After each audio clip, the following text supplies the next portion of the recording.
Hi, welcome to BizJet TV. My name is Fabrizio Poli, and today we're going to talk about another private jet horror story. And you may have watched the video on the other horror story. If you haven't, click on the link above. This is an interesting one, and what happened when suddenly the transaction did go through, and once the aircraft was owned by the person we're going to be talking about, surprise, surprise, surprise, which you'll find out in a few moments. If you haven't subscribed to BizJet TV, I encourage you to subscribe to this channel all about business aviation. The purpose here is to educate you on the private jet so you can understand it is a business tool, not a luxury item, and it will save you stacks and stacks of time, and that's what it's all about. But enough from me now, let's get straight into today's episode about the private jet horror story number 2. Off we go.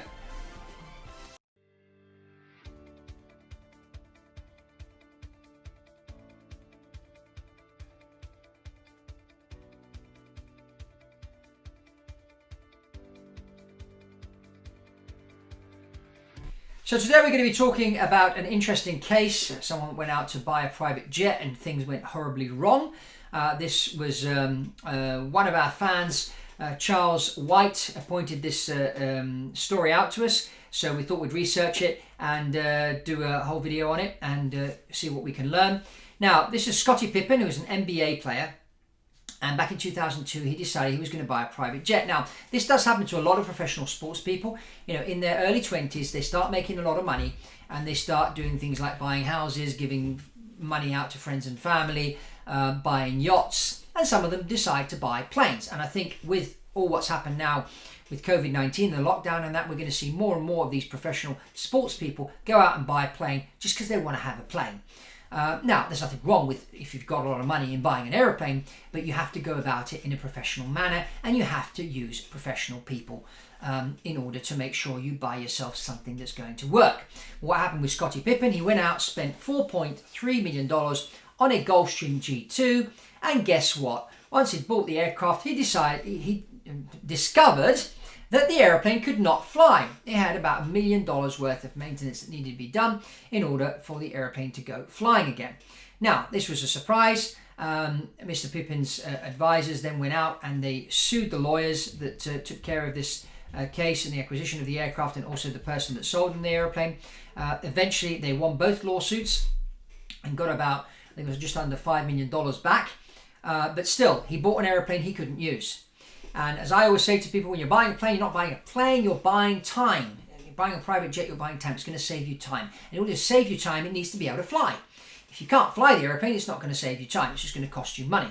So that's the lesson we learned there. I mean, there's lots of sports people that go about it in the right way. And you know, one person that comes to mind is Cristiano Ronaldo, the soccer player that's won many, many titles.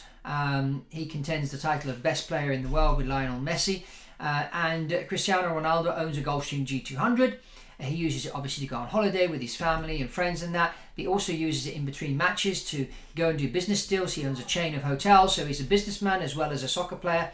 He's worth close to $1 billion, and he hasn't got to close to $1 billion because he's kicking a football around the field. He's done that because he's chosen some good advisors that have advised him which investments to go for, and one of the investments was the airplane. And one of the things he does, sometimes his coach lets him off for a couple of days in between matches, and he just jumps on his jet with his family and goes and lies on the beach somewhere to recharge his batteries, which is another reason why he doesn't go through a lot of injuries and why he performs so well and has been performing so well, you know, and still at 35 years old, still going very, very strong when a lot of players usually retire at that age. And the business jet has played a key role in that. But again, he chose the right airplane. His airplane just recently, they decided to go for a whole new interior and upgrade the avionics and a few other things. So he's upgraded the airplane because he tends to keep it for a few more years. So he thought he'd invest wisely and get the airplane improved, which I thought was very clever. And this is really the way you know to go about it. Surround yourself with professionals. Get this thing done. If you are a professional sports person and you're watching this and you're thinking of buying a jet, make sure you do it properly. We can certainly help you at Kaizen Aerospace, or you can go out there. There's many other good professional organizations out there that can help you in acquiring a jet and managing it for you. But again, the Scottie Pippen story teaches us quite clearly here that, you know, off he went. He bought this airplane. He got advised in the wrong manner. and it caused him all sorts of aggro, which really you don't want. And as I say, and I always tell people, when people get on the phone with me or we do a Zoom call, whatever it may be, or a first meeting, I say I just want to be very clear here before we launch into questions and trying to figure out which airplane is going to work for you, that you're not buying a plane here, you're buying time. So let's think of it from that perspective. And that's my biggest recommendation I can give any of you that are looking to buy a private jet, is think of it as buying time and not a jet. Now, if you haven't subscribe to BizJet TV. I encourage you to subscribe to this channel. Check out this interesting video I did with our chief engineer over at Kaizen Aerospace, Martin Keeping. Martin and I talked about 3 important things to look for in a pre-buy inspection, which will just give you a bit of an idea, because if you are looking at buying an airplane, I do encourage you to look around here on BizJet TV. There's lots of videos here with the purpose of educating you on the private jet market and how this whole thing works.